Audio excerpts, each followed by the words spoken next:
Hi everyone, welcome to my YouTube channel. Friends, आज की class में हम इस लाइट टॉपिक में जो एक दो कॉन्सेप्ट और रह गए जैसे कि विवर्तन, व्यतिकरण, उनको आज की क्लास में फिनिश करेंगे। तो आज का लेक्चर बहुत ही छोटा होने वाला है और इसके बाद हम प्रॉपर मिरर और लेंस के बारे में बात करेंगे। तो चलिए बिना देरी किए हुए अपना टॉपिक स्टार्ट करते हैं। तो आज हमें जो पढ़ना है सबसे पहले वो है प्रकाश का व्यतिकरण, यानी कि इंटरफेरेंस ऑफ लाइट। प्रकाश का व्यतिकरण क्या होता है? तो सबसे पहले तो व्यतिकरण के बारे में जो बताया था वो थॉमस यंग ने बताया था सन 1801, यानी कि 1801 में थॉमस यंग ने व्यतिकरण के बारे में बताया। अब व्यतिकरण होता क्या है? तो देखो, व्यतिकरण का मतलब है कि जब दो अलग अलग माध्यम से जो लाइट रेज, प्रकाश की किरणें निकलती हैं, तो एक दूसरे के ऊपर अध्यारोपित हो जाती है, ओवरलेप हो जाती हैं, आप ये कह सकते हो। अध्यारोपित हो जाती हैं और अध्यारोपण के बाद जो उन तरंगों की तीव्रता है, इंटेंसिटी है, उसमें कुछ चेंजेस देखने को मिलते हैं, वही प्रकाश का व्यतिकरण है। तो interference of light due to superposition of wave from two coherent source. Coherence मतलब है अलग अलग सोर्स से निकलने वाला जो लाइट है वो। और the intensity of wave is change, this phenomena is called interference of light. तो देखिए, एक सोर्स ये है और एक सोर्स ये है, यहां से लाइट निकल रही, तो आप देखेंगे दोनों एक दूसरे के ऊपर क्या हो गए हैं? ओवरलेप हो गए हैं। ये जो ओवरलेप होने का फिनोमिना है यही इंटरफेरेंस कहलाता है, व्यतिकरण कहलाता है। तो ये व्यतिकरण की डेफिनेशन हुई। तो देखिए, जो व्यतिकरण है इसको है ना दो टाइप में क्लासिफाइड किया जाता है, वो है कंस्ट्रक्टिव और डिस्ट्रक्टिव, यानी कि संपोषी व्यतिकरण और विनाशी व्यतिकरण। आप सिंपल सा समझ लीजिए कि जब समान कला और आवृत्ति की दो तरंगें एक दूसरे के ऊपर सुपर इम्पोज हो जाए या अध्यारोपित हो जाए तो उसको अपन बोलते हैं संपोषी व्यतिकरण। और जब अलग अलग कला और आवृत्ति की तरंगें, यानी कि जब डिफरेंट फेज और फ्रीक्वेंसी की जो वेव होती हैं वो एक दूसरे के ऊपर ओवरलेप हो जाए या इंटरफेरेंस करें, तो उसको अपन बोलते हैं डिस्ट्रक्टिव इंटरफेरेंस। तो कंस्ट्रक्टिव और डिस्ट्रक्टिव में जो मेन अंतर है, जिसके आधार पर हम इन दोनों को अलग अलग कंसीडर करते हैं, वो क्या है कि यहाँ पर समान कला और आवृत्ति यानी सेम फ्रीक्वेंसी और सेम फेज की जो वेव होती हैं वो एक दूसरे के ऊपर ओवरलेप होती हैं। और यहाँ पर डिफरेंट डिफरेंट फेज और फ्रीक्वेंसी की जो वेव है वो ओवरलैप होती है। तो देखो, यहाँ पे इंटेंसिटी क्या हो जाती है? वो बढ़ जाती है, यानी इंक्रीज हो जाती है। और यहाँ पर इंटेंसिटी लगभग शून्य हो चुकी है या नगण्य हो चुकी है, हम कह सकते हैं जीरो हो चुकी है। तो जहां पर इंटरफेरेंस के बाद जो इंटेंसिटी है वेव की वो जीरो हो जाए तो वो है विनाशी व्यतिकरण। और जहां इंटेंसिटी बढ़ जाए, तीव्रता बढ़ जाए, उसको बोलते हैं हम संपोषी व्यतिकरण। एग्जाम में यहां से पूछे जाएंगे इनके एग्जाम्पल। तो आइए हम एग्जाम्पल देख लेते हैं संपोषी और विनाशी व्यतिकरण के। तो देखिए, ये जो एग्जाम्पल है ये आपके संपोषी व्यतिकरण के हैं, कंस्ट्रक्टिव इंटरफेरेंस के हैं। जैसे जो साबुन का बुलबुला होता है उसमें जो चमक होती है वो संपूसी व्यतिकरण का ही उदाहरण है।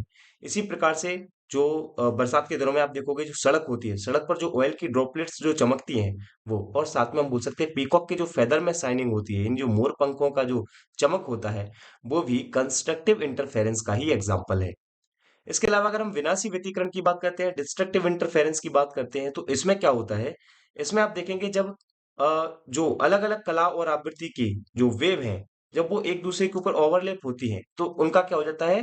वो पूरी तरह से इंटेंसिटी उनकी शून्य हो जाती है। तो आप देखेंगे ये नॉइस जो होता है उसको कैंसिल कर देते हैं। तो इस प्रकार से हम बोल सकते हैं कि यह डिस्ट्रक्टिव इंटरफेरेंस। साथ में याद रखेंगे जो हाल ही के दिनों में एक नया कॉन्सेप्ट आया है, ग्रीन मफलर कॉन्सेप्ट है। तो ग्रीन मफलर कॉन्सेप्ट भी किस पर आधारित है? वो भी आधारित है, हम बोल सकते हैं डिस्ट्रक्टिव इंटरफेरेंस पर। और एग्जाम में अगर कभी इससे प्रश्न पूछा जाए कि ग्रीन मफलर किससे संबंधित है, तो ये ध्वनि प्रदूषण से संबंधित है, ठीक है, साउंड पॉल्यूशन से संबंधित है। अब ये हो गया इंटरफेरेंस। इंटरफेरेंस के बाद जो अगला कॉन्सेप्ट है वो है विवर्तन, यानी कि डिफ्रैक्शन ऑफ लाइट। डिफ्रैक्शन क्या होता है? तो सीधा सा बात है, डिफ्रैक्शन का मतलब है कि जब लाइट किसी ऐसे ऑब्स्टिकल से टकराए कि वो स्लाइटली बेंड हो जाए, यानी कुछ उसका हिस्सा जो है वो मुड़ जाए, बेंड हो जाए, तो उसको अपन बोलते हैं प्रकाश का विवर्तन। तो प्रकाश का अवरुद्ध के किनारों पर थोड़ा मुड़कर छाया वाले क्षेत्र में प्रवेश करने की जो घटना है वो विवर्तन कहलाती है।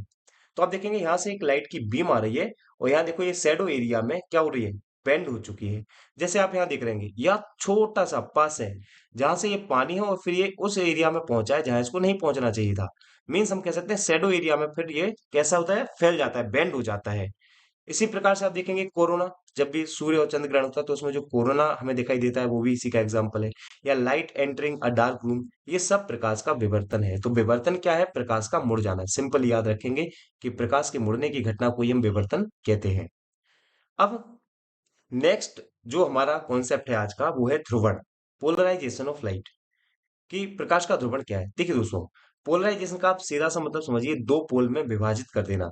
जब हमारी लाइट आती है तो ये मल्टी डायरेक्शन होती है ना, चारों दिशाओं में फैलकर आती है, जिसको हम बोलते हैं लाइम लाइट, यानी कि चकाचौंध उत्पन्न करती है। जैसे आप ये डायग्राम देखेंगे यहाँ पे, तो ये यहाँ से कोई बल्ब है जहां से लाइट आ रहा है, तो आप देखेंगे सभी डायरेक्शन में क्या हो रहा है, सभी डायरेक्शन में ये संचरण कर रहा है, फैल रहा है, जिससे लाइम लाइट उत्पन्न होता है, चकाचौंध। और जब ये चारों दिशाओं में फैले तो इसको बोलते हैं कि अपन अनपोलराइज्ड लाइट, यानी कि अध्रुवित प्रकाश है। वो अध्रुवित प्रकाश हमेशा चकाचौंध उत्पन्न करता है। तो आप जब देखेंगे कि जब हम बाइक से सड़क पर जा रहे होते हैं और सामने से कोई ट्रक या बस आ रही होती है या कोई कार आ रही होती है, तो उसका जो लाइम लाइट है, जो चकाचौंध है, वो हमारी आंखों पर पड़ता है, जिससे हमें आगे का जो दिखने का रास्ता है वो बंद हो जाता है।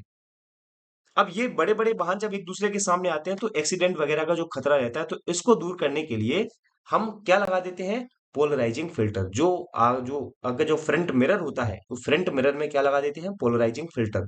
अब पोलराइजिंग फिल्टर से क्या होता है दोस्तों?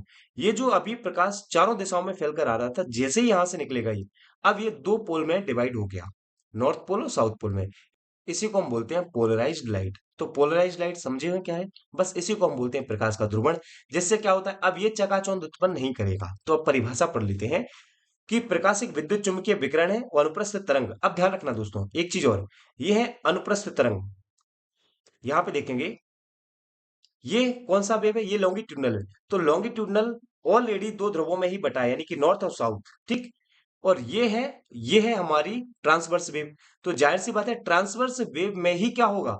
ट्रांसवर्स वेव में ही ध्रुवण होगा, ना कि ऑलरेडी जो पहले से ही नॉर्थ साउथ पोल में डिवाइड है, जैसे कि लॉन्गिट्यूडनल वेव, इसमें कभी भी ध्रुवण देखने को नहीं मिलेगा। तो ध्यान रखना, साउंड में सारी प्रॉपर्टी वही होती हैं जो लाइट में होती हैं, एक्सेप्ट वन। वो क्या है? पोलराइजेशन। पोलराइजेशन साउंड में नहीं होता है। जबकि आप देखेंगे, इसमें रिफ्रैक्शन होगा, रिफ्लेक्शन होगा, इंटरफेरेंस होगा, सब कुछ होगा साउंड में, लेकिन पोलराइजेशन नहीं होगा। तो कभी एग्जाम में प्रश्न आ जाए कि वो कौन सा प्रकाश का, वह कौन सा गुण है जो ध्वनि में नहीं पाया जाता, वो है ध्रुवण, पोलराइजेशन। उसका कारण कोई पूछे तो बता देना लॉन्गिट्यूडनल वेव। क्लियर है? तो अब हम परिभाषा को पढ़ लेते हैं। तो प्रकाश एक विद्युत चुम्बकीय विकिरण है, अनुप्रस्थ तरंग की तरह व्यवहार करते हैं, है ना। It behaves as a transverse wave. और सामान्यतः प्रकाश कई दिशाओं में बटे होते हैं, normally light divided in many directions.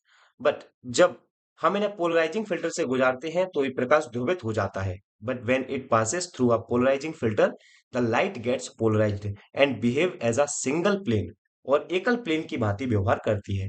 तो ये मैंने अभी आपको बताया कि अनुदैर्ध्य तरंग में ध्रुवण की घटना नहीं होती है, जबकि अनुप्रस्थ तरंग में ही ये घटना होती है। The phenomena of polarisation does not occur in longitudinal waves, whereas the phenomena of polarisation occurs in only transverse wave. ये बहुत इंपॉर्टेंट पॉइंट है दोस्तों, याद रखिएगा इसको। तो ये डायग्राम आप बना लीजिएगा। मैं चाहूंगा कि आप ये डायग्राम जरूर बनाएं। इसको छोड़ देना, ये बता रहा है कि एक इलेक्ट्रिक फील्ड बनाती है लाइट और एक मैग्नेटिक फील्ड। तो ये इंपॉर्टेंट नहीं है, ये डायग्राम आप जरूर बनाएंगे। अब ये हमने देख ही लिया है कि ये लॉन्गिट्यूडनल वेव है और ये हमारी ट्रांसवर्स वेव है। तो ट्रांसवर्स वेव में ही होता है, न कि लॉन्गिट्यूडनल वेव में। अब यहाँ पे लिखा है कि जो नग्न आंखें हैं वो अध्रुवित और ध्रुवित प्रकाश के बीच अंतर नहीं कर सकती हैं। एक की पॉइंट है, याद रखेंगे। इसके अलावा जो हमने अभी पोलराइजिंग फिल्टर लगाया था ना यहाँ पे दोस्तों, ये इसमें नाइट्रोसेल्यूलोज की परत लगी होती है, ये ध्यान रखना है। और नाइट्रोसेल्यूलोज के अलावा क्या क्या बोल सकते हैं? टार्मेलिन क्रिस्टल, है ना, कैल्साइट क्रिस्टल या क्वार्टजाइट क्रिस्टल और निकोल प्रिज्म, इनका भी उपयोग किया जाता है पोलराइजर या पोलराइड की तरह। क्लियर है? तो अगर कभी आपसे पूछा जाए कि जो पोलराइजिंग फिल्टर होते हैं उसमें किसका यूज होता है, तो ये सब बता सकते हैं हम। इसके अलावा अब कुछ एग्जाम्पल एप्लीकेशन है, जैसे पानी से भीगी सड़कें, अत्यधिक श्वेत प्रकाश अथवा चमकीली सतहों आदि से परावर्तित प्रकाश की चकाचौंध से बचने के लिए पोलराइड का हम उपयोग करते हैं। ठीक सेम वही बात है। जब दो कार एक दूसरे की ओर आती हैं, है ना, when two cars approach each other, the glare from their lights can cause accident। तो उनके प्रकाश के कारण चकाचौंध से जो दुर्घटना हो सकती है उसे रोकने के लिए हम पोलराइडर का यूज करते हैं। इसके अलावा सिनेमा घर में पोलराइड के चश्मे पहनकर 3D जो डायमेंशन वाले जो जितने भी मूवीज होती हैं, जैसे अवतार मूवीज वगैरह हैं, तो वो सब इसमें यूज होती है। इसके अलावा धातुओं के प्रकाशीय गुणों के अध्ययन करने में पोलराइडों का यूज होता है। सफेद बादलों से स्पष्ट प्रतिबिंब लेने के लिए कैमरे के लेंस के सामने भी हम क्या लगा देते हैं, पोलराइड लगा देते हैं। तो इसके एप्लीकेशन है। इसके अलावा सेक्रोमीटर, सेक्रोमीटर एक ये आप देख रहे हैं, ये सेक्रोमीटर है, इसमें भी पोलराइजेशन का यूज किया जाता है। बेसिकली जो सेक्रोमीटर है ये कंसंट्रेशन ऑफ शुगर का मेजरमेंट करता है, नहीं शुगर की सांद्रता का मापन करता है। इसके अलावा अगर हमें डीएनए आरएनए की सतह का मापन करना है उसमें भी हमें पोलराइजेशन का यूज करना ही पड़ेगा। तो बेसिकली ये था हमारा ध्रुवण। अब एक कॉन्सेप्ट और बचता है, वो है कलर थियोरी, जो कि रंग सिद्धांत है। देखिए दोस्तों, रंग ना फिजिक्स की दृष्टि से देखेंगे तो तीन प्रकार के हम रंग मानते हैं। वो है प्राथमिक, द्वितीयक और पूरक रंग, primary, secondary and complementary colours. अब प्राइमरी और सेकेंडरी कलर क्या होते हैं, उनके दोनों के मिलन से बनते हैं, वो है पूरक रंग। तो देखो, जो लाल, हरा और नीला है, आर जी बी जिसको हम बोलते हैं, वो है प्राथमिक रंग। जैसे आप देख रहे होंगे, रेड, ये है ब्लू, ये है ग्रीन। इन तीनों को बोला जाता है प्राइमरी। अब इन तीनों के कॉम्बिनेशन से जो बनता है वो बनता है सेकेंडरी कलर। जैसे आप देखेंगे, रेड और ग्रीन के मिलने से बना है येलो, ग्रीन और ब्लू के मिलने से बना है श्यान, और ब्लू और रेड के मिलने से बना है मेजेंटा। तो येलो, श्यान और मेजेंटा होते हैं सेकेंडरी कलर। तो देखो, पीला, मेजेंटा और श्यान को द्वितीयक रंग कहते हैं। ये दो प्राथमिक रंगों से मिलकर बनते हैं। सिंपल सी परिभाषा, they are created by mixing two primary colours. तो ये प्राथमिक रंग हो गए, ये द्वितीयक रंग हो गए। अब हमें देखने हैं पूरक रंग। इसके अलावा आप देखेंगे दोस्तों, जब हम प्राथमिक रंग जैसे आर जी बी की बात करते हैं तो रेड और ग्रीन येलो बनाते हैं, ग्रीन और ब्लू मिलके सियान बनाते हैं, ब्लू और रेड मिलके मैजेंटा बनाते हैं। लेकिन ये लाइट है दोस्तों, लाइट है ये। और जब ये तीनों एक जगह इकट्ठे होते हैं तो वहां से बनता है व्हाइट लाइट, सफेद प्रकाश। इसे ध्यान रखेंगे, ये लाइट है और ये इंक। समझ रहे हो ना मैं क्या कहना चाह रहा हूँ? जैसे यहाँ पर अलग अलग कलर की आप तीन टॉर्च ले लो, रेड, ग्रीन और ब्लू। तो जहां पर रेड और ग्रीन का एरिया होगा वहां येलो बनेगा, जहां ग्रीन और ब्लू का होगा वहां श्यान बनेगा, जहां ब्लू और रेड होगा वहां मैजेंटा बनेगा। तो ये कलर, और जहां ये तीनों मिलेंगे वहां व्हाइट लाइट बनेगी। तो इनका यूज कहाँ होता है? Laptop, colour TV, mobile. इसलिए मैंने कहा ये लाइट है। लेकिन ये इंक है, छपाई में इसका यूज होगा। तो जब येलो और जो सियान है, ये दोनों मिलके बनाते हैं ग्रीन, सियान और मैजेंटा मिलके बनाते हैं ब्लू, और मैजेंटा और येलो मिलके बनाते हैं रेड। और ये तीनों जहां मिलते हैं वहां बनता है ब्लैक इंक। तो येलो, सियान और मैजेंटा ये तीनों मिलके बना रहे हैं ब्लैक इंक। इसके अलावा ये सभी इंक हैं, इसलिए इनका यूज होता है छपाई में। और अब इन दोनों यानी प्राथमिक और द्वितीयक रंग आपस में जब मिलते हैं तो बनता है पूरक रंग। तो रेड और सियान, चाहे ग्रीन और मैजेंटा मिलाओ, ब्लू, येलो, इनसे अगर लाइट मिलाओगे इनकी तो व्हाइट लाइट बनेगी, और इंक बनाओगे तो ब्लैक इंक। तीनों का यही रहेगा कि रेड लाइट और सियान लाइट मिलाओगे तो व्हाइट लाइट मिलेगी, और रेड इंक और सियान इंक मिलाओगे तो ब्लैक इंक बनेगी। ऐसा ही इन तीनों में होगा। सो ये एक छोटा सा पॉइंट था कलर थ्योरी का, जो कि आपको याद रखना है। आई होप ये सारे पॉइंट आपको समझ में आ रहे होंगे दोस्तों, एग्जाम पॉइंट ऑफ व्यू से बहुत इंपॉर्टेंट है ये। अब इसके बाद हमारा जो अगला कॉन्सेप्ट है वो है प्रकाश की दोहरी प्रकृति, डुअल नेचर। डुअल नेचर में आप देखेंगे वे घटनाएं जो तरंग बताती हैं वो है विवर्तन, व्यतिकरण, ध्रुवण, परावर्तन, अपवर्तन, वर्ण विक्षेपण और प्रकीर्णन। दोस्तों इसके लिए आप एक शॉर्ट ट्रिक याद रखेंगे कि प्रकाश की तरंग प्रकृति का जो वर्णन है वो क्या करता है, कौन कौन करता है। तो जिस भी आपको घटना के साथ ना या आपको उड़ा दिख जाए, ठीक, तो समझ जाना वो किसका व्याख्या कर रहे हैं। वो व्याख्या कर रहे हैं प्रकाश के किस नेचर की, तरंग के नेचर की। सो आप देखेंगे अगर इन दोनों वर्ड को इन दोनों आप लेटर को देख लेंगे तो देखिए, विवर्तन तो ना आया, व्यतिकरण तो अण आया, ध्रुवण, परावर्तन, अपवर्तन, वर्ण विक्षेपण, प्रकीर्णन। तो ना ओणा जितने भी वर्ड हैं प्रकाश के, वो सब तरंग के रूप में उसका व्याख्या करते हैं। और अगर कण के रूप में देखेंगे तो इफेक्ट आते हैं, एक प्रकाश विद्युत प्रभाव, कॉम्पिटन प्रभाव। आइए हम सबसे पहले बात करते हैं प्रकाश विद्युत प्रभाव के बारे में।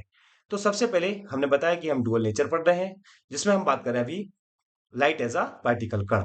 तो इसमें प्रकाश विद्युत प्रभाव इसकी व्याख्या करता है। दोस्तों प्रकाश विद्युत प्रभाव सबसे पहले बताया था 1887 में, इसको देखा था सबसे पहले हेनरी हर्ट्ज ने।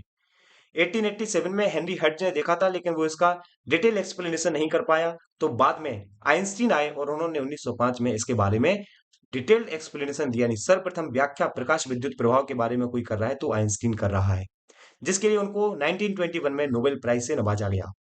अब क्या होता है प्रकाश विद्युत प्रभाव? सो दोस्तों आप सब जानते हो, कोई भी धातु हो उसमें मुक्त इलेक्ट्रॉनों की संख्या बिलियंस में होती है, यानी करोड़ों में होती है। और जब एक पर हम कोई भी लाइट रे इंसिडेंट कराते हैं तो एक समय ऐसा आता है कि जब उचित आवृत्ति की विकिरण उस पर पड़ती है तो वहां से इलेक्ट्रॉन मुक्त हो जाते हैं। तो अब आप यहाँ पे देखेंगे तो प्रकाश क्या है, प्रकाश फोटोन से मिलकर बना है। Light is made up of photon. और फोटोन क्या होते हैं? फोटोन होते हैं पैकेट ऑफ एनर्जी, यानी ऊर्जा के बंडल होते हैं, थैले होते हैं। और दोस्तों एक फोटोन की ऊर्जा जो होती है, एनर्जी ऑफ वन फोटोन होती है, ई बराबर एच म्यू। हम इससे एक फोटोन की ऊर्जा निकाल सकते हैं। एच क्या है पर प्लांक नियतांक हम पढ़ चुके हैं पहले। म्यू क्या है, फ्रीक्वेंसी ऑफ फोटोन है, ये भी हम डिटेल में पढ़ चुके हैं। हमारा कॉन्सेप्ट क्या है कि मान लीजिए एक धातु की चादर है, एक मेटल शीट है, यहाँ से कोई एक फ्रीक्वेंसी की रेडिएशन आ रही है, और जब ये बराबर पड़ती है तो यहाँ से कुछ मेटल शीट के द्वारा इलेक्ट्रॉन फ्री हो जाते हैं, मुक्त हो जाते हैं, यहाँ से निकलना स्टार्ट कर देते हैं। इसी को हम बोलते हैं प्रकाश विद्युत प्रभाव। सो क्या लिखा था, emission of photo electron when a radiation of suitable frequency incident on a metal sheet, this phenomena is called photoelectric effect। यानी उपयुक्त आवृत्ति की जब विकिरण धातु की चादर से टकराती है तो इससे फोटो इलेक्ट्रॉन निकलने लगते हैं। इसी को हम बोलते हैं प्रकाश विद्युत प्रभाव। अब दोस्तों यहाँ पर दहली आवृत्ति बड़ी इंपॉर्टेंट हो जाती है, जिसको हम बोलते हैं थ्रेशोल्ड फ्रीक्वेंसी। इसको हम म्यू जीरो से प्रदर्शित यहाँ पे कर रहे हैं। ये क्या है, दहली आवृत्ति क्या है, एक ऐसी न्यूनतम आवृत्ति जो फोटो इलेक्ट्रॉन के उत्सर्जन के लिए आवश्यक है। यानी किसी भी मेटल शीट से इलेक्ट्रॉन निकलेगा कि नहीं निकलेगा, ये डिपेंड करता है थ्रेशोल्ड फ्रीक्वेंसी पे। तो the minimum frequency which is required for emission of photo electrons is called threshold frequency. अब देखिए दोस्तों, मान लीजिए कोई रेडिएशन है जिसको अपन ने माना है म्यू, और म्यू जीरो वो है जो मिनिमम फ्रीक्वेंसी है ताकि यहां से इलेक्ट्रॉन मुक्त हो पाए, किससे, मेटल शीट से। तो मान लीजिए जो आने वाली विकिरण है उसका फ्रीक्वेंसी कम है, किससे, थ्रेशोल्ड फ्रीक्वेंसी से, तो जाहिर सी बात है यहाँ से इलेक्ट्रॉन मुक्त नहीं होगा, यानी फोटो इलेक्ट्रिक इफेक्ट यहाँ पर नहीं होगा। अगर म्यू का मान म्यू जीरो के बराबर है तो दोस्तों इलेक्ट्रॉन निकलने का प्रयास तो करेगा लेकिन मुक्त नहीं हो पाएगा। लेकिन जब हम जो रेडिएशन है उसकी फ्रीक्वेंसी थ्रेशोल्ड फ्रीक्वेंसी से ज्यादा कर देते हैं तो यहाँ पे इलेक्ट्रॉन मुक्त हो जा रहा है, यानी इस सिचुएशन में ही प्रकाश विद्युत प्रवाह होगा, इन दोनों सिचुएशन में नहीं। क्लियर है, इसी को बोलते हैं दहली आवृत्ति। तो इलेक्ट्रॉन उत्सर्जन होगा या नहीं ये किस पर निर्भर करेगा, तो देखिए यही कहा गया है, फोटो इलेक्ट्रॉन उत्सर्जन होगा या नहीं ये विकिरण की आवृत्ति पर, यानी जो ये रेडिएशन आ रही है इनकी आवृत्ति पर निर्भर करेगा कि इस धातु की मेटल से इलेक्ट्रॉन, फोटो इलेक्ट्रॉन का उत्सर्जन होगा या नहीं। और उत्सर्जित फोटोनों की जो संख्या वो विकिरण की तीव्रता पर निर्भर, यानी इसकी इंटेंसिटी कितनी है, इसकी तीव्रता कितनी है, उस तीव्रता पर ही यहाँ पर इलेक्ट्रॉनों के निकलने की संख्या है वो निर्धारित होगी। आप इन तीनों की इफेक्ट को याद रखेंगे दोस्तों कि थ्रेशोल्ड फ्रीक्वेंसी क्या है, इसके अलावा जो फोटो इलेक्ट्रॉन का उत्सर्जन होगा यानी किस पर निर्भर करता है, इसके अलावा उत्सर्जित फोटोनों की संख्या विकिरण की तीव्रता पर निर्भर करती है। ये हमारा एक कॉन्सेप्ट और था जहां से हम कह सकते हैं कि जो हमारा लाइट वाला प्रकाश से संबंधित जो कॉन्सेप्ट हैं वो सारे फिनिश हो चुके हैं, चाहे परावर्तन हो, अपवर्तन हो, विवर्तन हो, व्यतिकरण हो, ध्रुवण हो, सारी चीजें हम देख चुके हैं दोस्तों। यहां से अब हम मूव ऑन करेंगे किस पर, लेंस और मिरर। सो अब नेक्स्ट क्लास में हम बात करने वाले हैं लेंस और मिरर के बारे में। सो आप बने रहिए हमारे इस सीरीज के साथ जिसमें हम टॉपिक बाय टॉपिक सारी चीजें कवर करेंगे। देखिए ये सारी चीजें हमें डिस्कस करनी है। तो मिलते हैं नेक्स्ट वीडियो में। इसका पीडीएफ आपको हमारे टेलीग्राम चैनल पर मिलेगा जिसका लिंक डिस्क्रिप्शन बॉक्स में दिया हुआ है, तो आप हमारे टेलीग्राम चैनल को ज्वाइन कर सकते हैं। दोस्तों बने रहिए लेक्चर सीरीज के साथ। आपको ये लेक्चर पसंद आया हो तो अपने दोस्तों के साथ इसको शेयर करें। धन्यवाद।